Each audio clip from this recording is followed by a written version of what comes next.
விருச்சிக ராசிக்கு எப்படி இருக்குது அப்படின்னு பார்க்கலாம். ராசிக்கு 4ஆம் இடத்துல ராகு, ராசிக்கு 5ஆம் இடத்துல சனி, ராசிக்கு 8ஆம் இடத்துல குரு, ராசிக்கு 10ஆம் இடத்துல கேது. இது பார்த்திங்கன்னா இந்த வருடம் ஆரம்பிக்கும் போது இந்த நிலையில் தான் கிரகங்கள் உட்கார்ந்துருக்காங்க. வாகனம், எஜுகேஷன், படிப்பு, இதிலெல்லாம் கூடுதல் கவனத்தை நம்ம கொடுக்கணும். ஏதாவது இது சார்ந்து ஏதாவது ஒரு தடையவோ ஏதாவது ஒரு மன வருத்தத்தையோ தந்துட்டுருக்கோம்.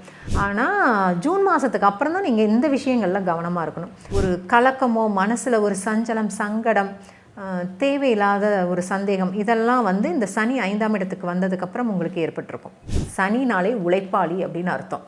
அப்போ சனி சார்ந்த விஷயங்களில் ஹானஸ்ட்டாக இருங்க, கடமை உணர்ச்சியோடு இருங்க, நல்ல ஹார்ட் ஒர்க் பண்ணுங்கள். இது பண்ணும்போது சனி பெருசாக மைனஸ் பண்ண மாட்டார்.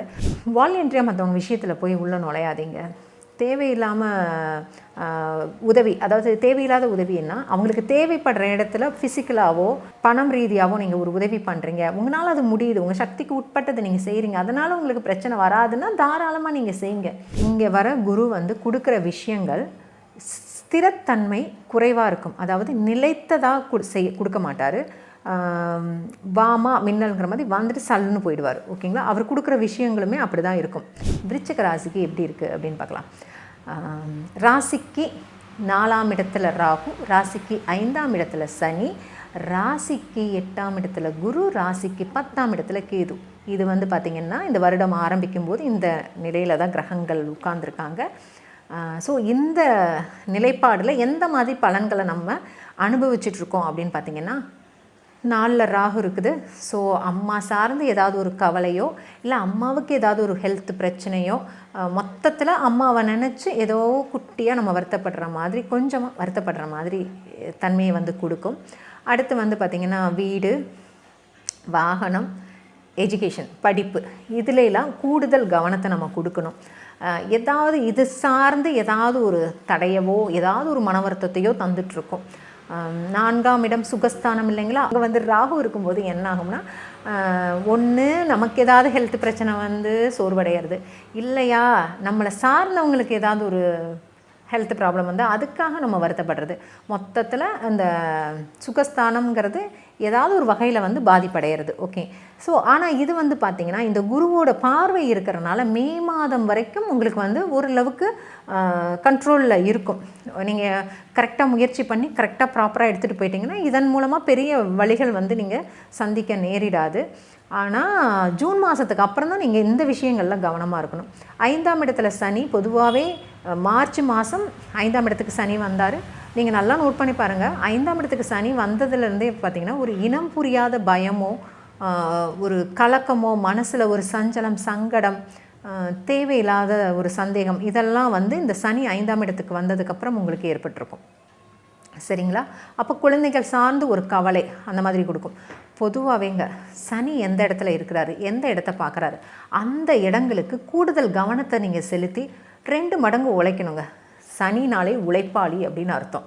அப்போ சனி சார்ந்த விஷயங்களில் ஹானஸ்ட்டாக இருங்க, கடமை உணர்ச்சியோடு இருங்க, நல்ல ஹார்ட் ஒர்க் பண்ணுங்கள். இது பண்ணும்போது சனி பெருசாக மைனஸ் பண்ண மாட்டார். குழந்தைங்க விஷயத்தில் நீங்கள் கொஞ்சம் எக்ஸ்ட்ரா கேர் எடுத்துக்கோங்க. ஓகேங்களா? அவங்க படிப்பு விஷயமாகட்டும், அவங்க ஹெல்த் விஷயமாகட்டும், 1க்கு 2 மடங்காக நீங்கள் அவங்களுக்கு செஞ்சு கொடுங்க. ராசிக்கு 8ஆம் இடத்துல குரு. பொதுவாக 8ஆம் இடத்துல குரு இருக்கும்போது என்ன ஆகும்னு பார்த்திங்கன்னா, பொருள் இழப்பு ஏற்படுறது, புகழ் இழப்பு ஏற்படுறது, தொழிலில் நஷ்டமாகிறது. ஓகேங்களா? இந்த மாதிரி பிரச்சனைகளை நம்ம ஒன்று நினச்சா அதுவும் நாங்கள் நடந்துகிட்ருக்கோம். தந்தை வழியில் மனசு சங்கடப்படுறது, இதெல்லாம் இந்த 8ஆம் இடத்துல இருக்கிற குரு கொடுப்பார். அட்டம குரு கொடுப்பார். ஓகே. ஸோ அதனால் வாலண்டியராக மற்றவங்க விஷயத்தில் போய் உள்ளே நுழையாதீங்க. தேவையில்லாமல் உதவி, அதாவது தேவையில்லாத உதவின்னா அவங்களுக்கு தேவைப்படுற இடத்துல ஃபிசிக்கலாகவோ பணம் ரீதியாகவோ நீங்கள் ஒரு உதவி பண்ணுறீங்க, உங்களால் அது முடியுது, உங்கள் சக்திக்கு உட்பட்டதை நீங்கள் செய்கிறீங்க, அதனால் உங்களுக்கு பிரச்சனை வராதுன்னா தாராளமாக நீங்கள் செய்யுங்க. ஓகேங்களா? ஸோ அவங்க கடன் அடைக்கிறதுக்கு நீங்கள் ஒரு பக்கம் கடன் வாங்கி கொடுக்கறது, அதெல்லாம் பண்ணும்போது தான் நீங்கள் போய் பிரச்சனையில் மாட்டுவீங்க. ஸோ உங்கள் சக்திக்கு நான் இந்த செலவு பண்ணுறேன், ஆனால் அந்த செலவு என்னை பாதிக்காது, இதுதான் நம்ம செய்ய வேண்டிய உதவியை. யாருக்கு உதவி செஞ்சாலும் சரி இந்த மாதிரி ஒரு ஃபார்முலா வச்சு நீங்கள் ஹெல்ப் பண்ணுங்கள். ஏன்னா 8ஆம் இடத்துல சனி இருக்கிறனால, 8ஆம் இடத்துல குரு இருக்கிறனால நீங்கள் போய் இந்த மாதிரி உதவிகள்லாம் பண்ணும்போது தேவையில்லாமல் மாட்டிப்பீங்க. ஸோ கொஞ்சம் கவனமாக இருங்க. இது பார்த்திங்கன்னா மே மாதம் வரைக்கும் தான். ஓகேங்களா. ஸோ 10ஆம் இடத்துல கேது இருக்கார் இல்லையா. இந்த கேது வந்து பார்த்திங்கன்னா இந்த வருஷம் முழுக்கவே அங்கே தான் இருப்பார். ஸோ 10ல் கேது இருக்கிறது வந்து தொழிலில் ஒரு நல்ல முன்னேற்றத்தை கொடுக்கும், புதிய மாற்றத்தை கொடுக்கும். அதே மாதிரி இந்த அரசியலில் ஈடுபாடு இருக்கிறவங்களுக்கு இன்னும் கொஞ்சம் இன்ட்ரெஸ்ட் அதிகமாகும். இந்த அரசியல்வாதிகள் மூலமாக சில காரியங்கள் நடக்குதுங்கும்போது இந்த டைம் உங்களுக்கு ரொம்ப சிறப்பாக இருக்கும். பொதுவாகவே விருச்சிக ராசி வந்து பார்த்திங்கனாலுமே எப்போவுமே வந்து நல்ல பெரிய பெரிய ஆளுங்களோட ஒரு கனெக்ஷன் வச்சுட்டு தான் இருப்பாங்க. இவங்களுக்கு சீக்கிரமாக அவங்களுடைய தொடர்பு வந்து கிடைக்கும். பொதுவாகவே விருச்சிக ராசிக்கு வந்து நல்ல ஒரு பேர் புகழோடு இருக்கிறவங்களோட தொடர்பு வந்து சீக்கிரமாக அந்த அட்டாச்மெண்ட் வந்து இந்த விருச்சிக ராசிக்கு கிடைக்கும். 10ல் கேது இருக்கும்போது இன்னுமே இந்த தன்மைகள் வந்து அதிகமாகும். ஓகேங்களா. ஸோ மே மாதத்துக்கு அப்புறம் வந்து குரு மிதுனத்திலேருந்து கடகத்துக்கு அதிச்சார குருவாக பயிற்சியாகி வராரு. அதாவது கடகத்தில் உச்சமும் ஆவார். அதிச்சார குருங்கிறது ஒன்றும் இல்லைங்க, நார்மலாக குரு போகிற வேகத்தை விட 2 மடங்கு வேகமாக இருப்பார். இப்போ ஒரு 1 இயர் ஒரு ராசியில் ட்ராவல் பண்ணுறாருன்னா அதிச்சாரத்தில் ஒரு 6-8 மாதத்துலேயே ட்ராவல் பண்ணி முடிச்சிருவார். அவ்வளோதான். அப்போ இந்த இடத்துல இருக்கும்போது அவர் கொடுக்குற விஷயங்களுமே ரொம்ப ரொம்ப ஸ்பீடாக இருக்கும். ஓகேங்களா. நம்ம ரொம்ப நிதானமாக இருக்கணும்.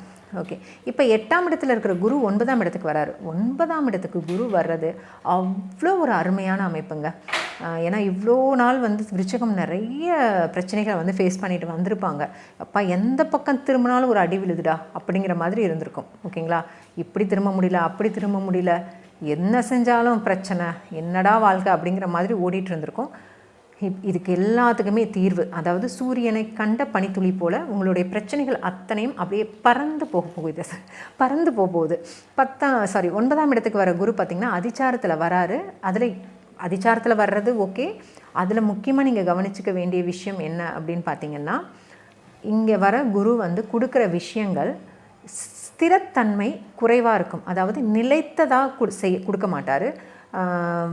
வாமா மின்னல்ங்கிற மாதிரி வந்துட்டு சல்லுன்னு போயிடுவார். ஓகேங்களா. அவர் கொடுக்குற விஷயங்களுமே அப்படி தான் இருக்கும். அதனால் நம்ம கொஞ்சம் நிதானமாக கரெக்டாக அதை கையில் பிடிச்சிக்கணும் நம்ம. ஏன்னா அவ்வளோ வேகத்தில் தூக்கி போட்டு போவார். ஓகே. அப்போ நம்ம ரொம்ப அலர்ட்டாக இருக்கணும். ஸோ 9ஆம் இடத்துக்கு குரு வந்து ராசியவே பார்க்குறாரு. முதல்ல உங்களுக்கு மனசு ரொம்ப தெளிவாகும், சிந்தனை ஆற்றல் சிறப்பாக இருக்கும், உங்கள் முகமே பிரகாசமாகும். நிச்சயமாக உங்களோட அழகை கூடிடும்னு சொல்லலாம். ஸோ அந்தளவுக்கு ரொம்ப நல்லாயிருக்கும் ராசியை குரு பார்க்கும்போது. ஸோ ராசியை பார்க்குறாரு, 3ஆம் இடத்தை பார்க்குறாரு, 5ஆம் இடத்தை பார்க்குறாரு. அப்போ நீங்கள் எடுக்கிற முயற்சிகள் எல்லாமே ரொம்ப சிறப்பாக இருக்கும். ஏன்னா 3ஆம் இடம்ங்கிறதானே முயற்சி ஸ்தானம். அப்போ அந்த இடத்துல குரு பார்க்கும்போது இந்த ஒப்பந்தங்கள் மூலமாக செய்கிற விஷயங்கள், டாக்குமெண்ட் சம்மந்தப்பட்ட விஷயங்கள், காதல் தொடர்பான விஷயங்கள், இது எல்லாமே ரொம்ப நல்லாயிருக்கும். ஓகேங்களா. நீங்கள் எடுக்கிற முயற்சி, மொத்தத்தில் முயற்சி எடுக்கிற எல்லா முயற்சியுமே ரொம்ப நல்லாயிருக்கும். நீங்கள் சரியான முயற்சிகளை எடுத்து கரெக்டாக இந்த குரு பயிற்சியை வந்து நீங்கள் பயன்படுத்திக்கோங்க. ராசிக்கு 5ஆம் இடத்தை குரு பார்க்குறாரு. அப்போ இவ்வளோ நாள் வந்து மனசில் ஒரு இறுக்கம், கலக்கம், பயம் இதெல்லாம் இருந்துச்சு இல்லைங்களா. இப்போ இந்த குரு பார்வை வர்றனால அந்த 5ஆம் இடம் வந்து வலுப்படும். ஏன்னா இந்த ராசிக்கு 5ஆம் அதிபதியே குரு தான். அவரோட வீட்டையே அவர் வந்து பார்க்குறாரு. அப்படிங்கும்போது பூர்வ புண்ணியம் வந்து பலமாகும். பூர்வீக சொத்தில் ஏதாவது இடர்பாடுகள் இருந்தால் இந்த டைமில் நீங்கள் பேசுனீங்கன்னா அது வந்து ஒரு முடிவுக்கு வரும். ஓகேங்களா. பூர்வீக சொத்து சார்ந்து நீங்கள் டெவலப் ஆகிறது, அதன் மூலமாக லாபம் அடைகிறது, பயனடைகிறது, இதெல்லாமே சிறப்பாக இருக்கும். குழந்தைகள் மூலமாக மனமகிழ்ச்சி அடைகிறது, குழந்தைகளுக்கு சிறப்பான எதிர்காலமாக இந்த காலம் வந்து அமையும். குழந்தைகளை நினச்சி ஒரு மனமகிழ்ச்சி வந்து நிச்சயமாக நீங்கள் அடைவீங்க. ஓகேங்களா. ஸோ ஒரு ரொம்ப சிறப்பான காலமாகவே இந்த விருச்சிக ராசிக்கு இருக்குது. அந்த அதிச்சார குரு பயிற்சி, அதாவது திருமணம் சிறப்பாக நடக்கிறது, குழந்தை பேர் கிடைக்கிறது, குடும்பத்தில் நிறைய சுப நிகழ்ச்சிகள் நடக்கிறது, இது எல்லாத்தையுமே குரு கொடுப்பார். அதை வாங்கிக்கிறதுக்கு நம்ம தயாராக இருக்கணும். அதே டைமில் ரொம்ப வேகமாக இருக்கிறனால நம்ம நிதானமாக கரெக்டாக அந்த நேரத்தை சரியான முறையில் பயன்படுத்தி நீங்கள் வாழ்க்கையில் மென்மேலும் வெற்றி பெறணும். ஓகே. விருச்சிக ராசிக்கு 2026 ஒரு மிக அற்புதமான ஆண்டாகவே அமையும்.